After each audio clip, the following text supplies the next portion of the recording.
Ayan, so bago ako magsisimula, Gemini, Sun, Moon, Rising, and Venus placements, and of course, cross watchers, ayan, thank you so much for being here. So, sa mga naghahanap po ng mga panangga sa kulam, okay, we have Black Magic and Black Magic Protection and Healing Necklace for only 1,000 pesos. Meron ka ng lifetime protection or panangga sa kulam and mangkukulam. Hindi lang siya pang protection, hindi lang siya for protection, but also healing. Nagagaling din. Okay? Nagagamot din yung mga kulam na ginawa sa inyo. Okay?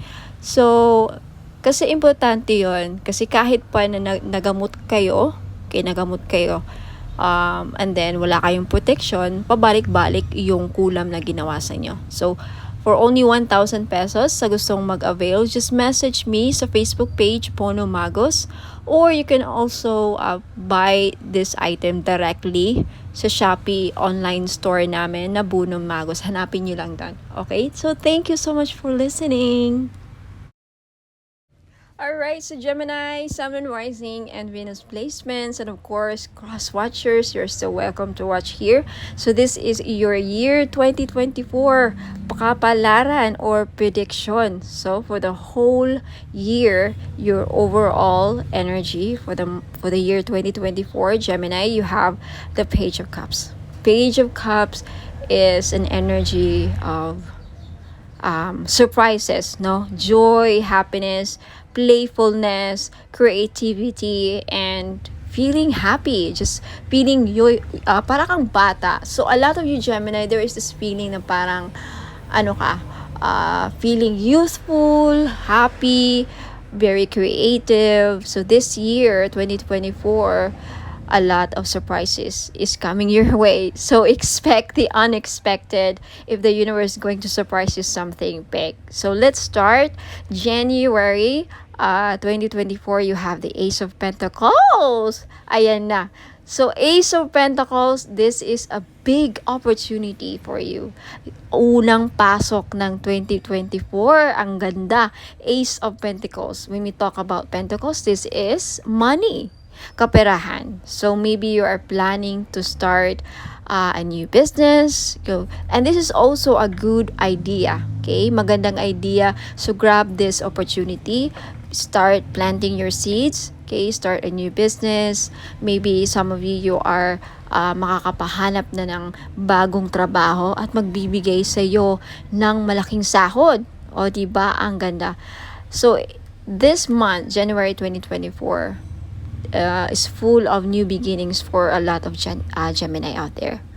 Okay, so the universe is going to give you a big opportunity that would lead to your prosperity, abundance, and financial security. So take this, claim this reading if I were you. So ayan, ngayon, February 2024, you have the Nine of Cups. Nine of Cups, oh my God, wish fulfillment. When we talk about Nine of Cups, this is wish fulfillment, di ba?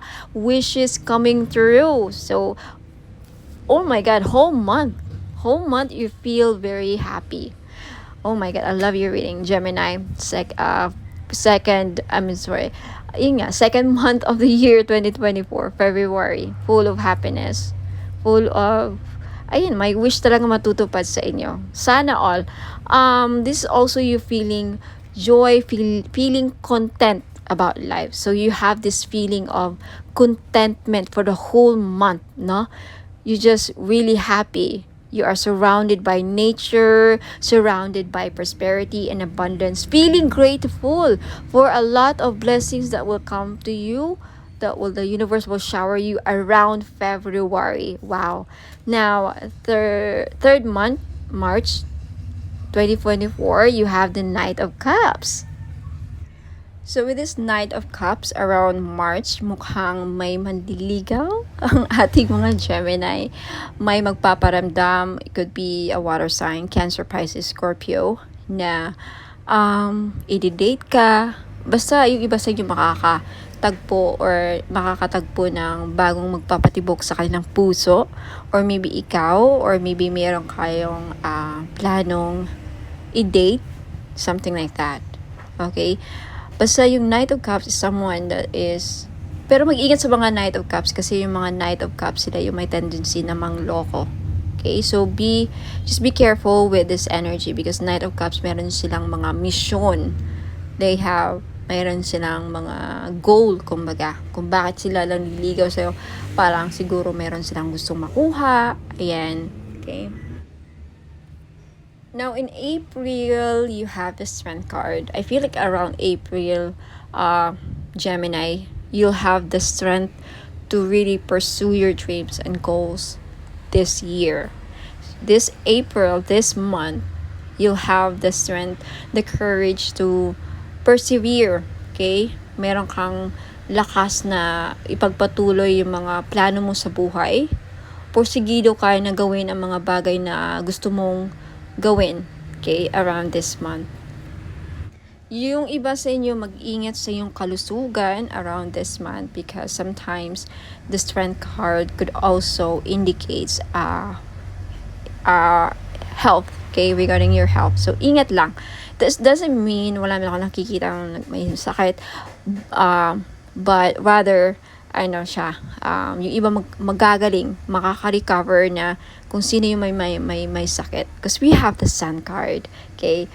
Ayan. Now, the Hangman on May, ang ibig sabihin is, yung iba sa inyo is parang hindi makakilos, hindi makagalaw, or maybe mostly yung iba sa inyo, Gemini, chill lang kayo around this month.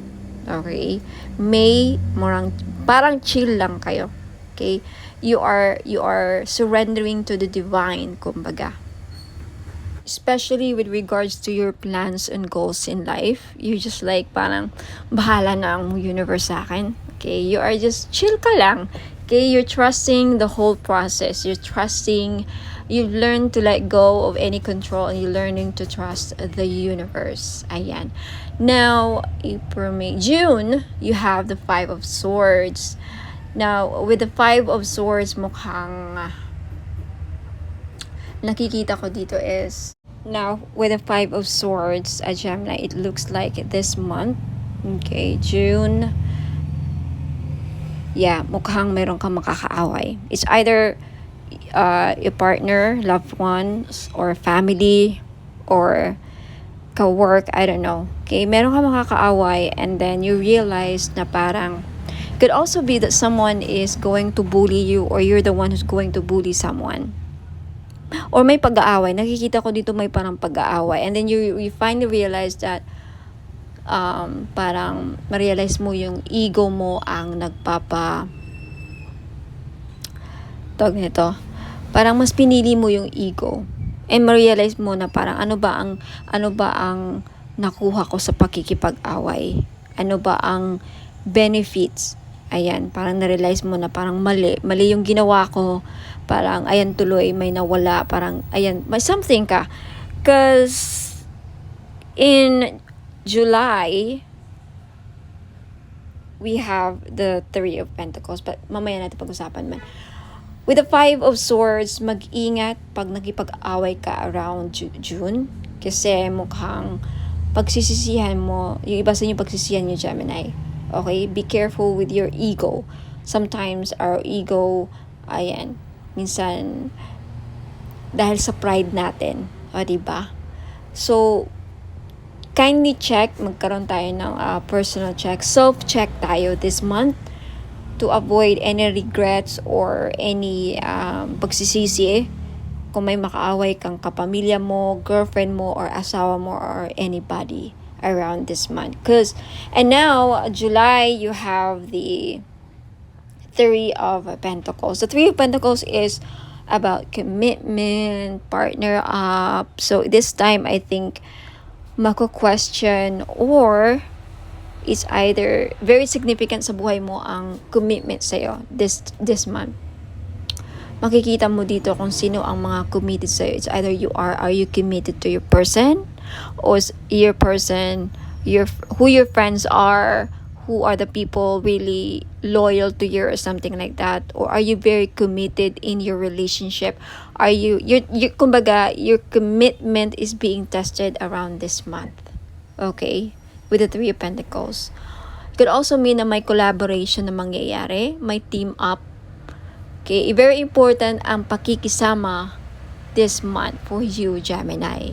It's either maka-question mo or ikaw kailangan mong makisama sa mga ibang tao. Kailangan matuto tayong makisama sa mga tao sa paligid natin, sa work, sa pamilya, sa lipunan, ayan, sa barangay, whatever, neighborhood, ayan. Kumbaga, ma-realize mo kung ano ba ang essence or gaano ba kaimportante ang commitment or pakikisama sa isang relationship para mag-work. So, around this month, mag-ingat. Okay? So, now in August 2024, you have the Five of Pentacles.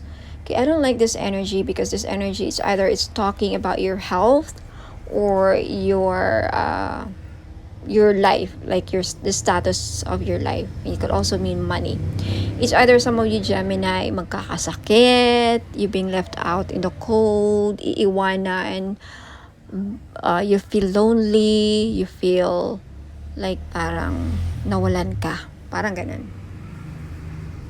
And for some of you, it could also mean na siguro around this month, mag-ingat sa pera kasi mukhang mawawalan kayo ng pera. Okay, you will go back to being poverty. Not to the point na walang-wala kayo. Pero there's this energy of feeling lack. Like there is, nawalan kayo. Nagkasakit, naubusan ng pera, na bankrupt. Okay, yan ang sign ng Five of Pentacles. So, just be careful with your money and your health around this month. Now, in September, you have the Page of Swords. And Page of Swords, this could be Aquarius, Gemini, or Libra who wants to talk to you, who's going to send you a message for some of you Gemini. Or there's someone here na nag-spy sa'yo. Okay, someone who's very curious about your life, someone who talks to you. And kung hindi naman yung sitwasyon, yung iba sa inyo makakatanggap ng news. Okay, news, makaka-receive ng news, it's either sad or good. Okay, I don't want to be specific kasi this is a general reading. So for some of you, it's either bad. For some of you, it's bad. For some of you, it's good. Good message na matatanggap ninyo around September. And if that's not the case, yung iba sa inyo, Gemini, Sun, Moon, Rising, and Venus placements, mag-ingat sa mga chismes, mag-ingat sa mga information na makukuha ninyo kasi sometimes those informations are not really true. Try to get more information. Try to get more of the truth than maniwala ka sa mga sabi lang. Yan ang narinig ko. Huwag maniwala sa mga sabi lang around this month if may matanggap kang may magsabi sa'yo ng ganito, ganyan, and then feeling mo parang, totoo kaya yan? Okay, so try to get more information, okay? Now, in October 2024, Gemini, you have the Magician. This is really good because the Magician is a card of manifestation. So this is during this month or around this month, okay, there is nothing you can't do, okay? You have the energy, your manifestation is really, really high or strong. So take this opportunity or grab this opportunity to manifest what you want to achieve in your life around this month. Okay, October, especially around full moon or new moon, you set your goals, you write it down, you write all your plans, all your dreams in a piece of paper during full moon or new moon, and then wait for the results. That's the magic or power of manifestation if it's really strong. Okay, so grab this opportunity because during this time, during this month, you have all the tools. The universe is back up sa'yo, universe. Okay, tutulungan kang maabot ang mga pangarap mo or mga mithiin mo sa buhay, mga goals mo, mga plano mo sa buhay. So take this opportunity. Now, in November, you have the Seven of Pentacles. So, by October, nag-set ka na ng goals, nagplano ka na, you are planting your seeds, okay, siguro nag-start ka ng business or something. Now, matitest naman yung patience mo around November. Okay, so be patient with the Seven of Pentacles. It's a message of contemplating and waiting lang. Waiting game mo to. This November. Andyan na yung bunga. Okay, inaantay mo lang. So, itetest ka ng universe, itetest ka ni God, itetest ka ng mga guardian angels, archangels, okay, the 9 orders of the angel, itetest ka ng spirit world kung gaano kahaba ang iyong pasensya when it comes to your goals and plans. Because you know what? Remember that your main energy for the year, for the whole year 2024 Gemini, is the Page of Cups. The universe is going to surprise you with something big in your life this year. Okay, so grab this energy. Ayan. So, again, Seven of Pentacles, just keep waiting, be patient, habaan nyo ang pasensya nyo around this month, November, because you have the Sun in December. We'll talk about that later. So, Seven of Pentacles, andyan na yung bunga, wag mainip. Okay, tandaan nyo yung sinabi ng ating spirit guides, wag mainip around November. Okay, if ever you feel na parang nawawalan ka ng pag-asa, no, snap out of yourself and just get back. Naalala kong sabi ni Ma'am Angel na just be patient. Andyan na yun. Kasi once negativity sink in or sets in your energy, if you let the negative energy, okay, papasok sa energy mo, wala na. Mag-start ka na naman mag-overthink. Mag-start ka na maging nega.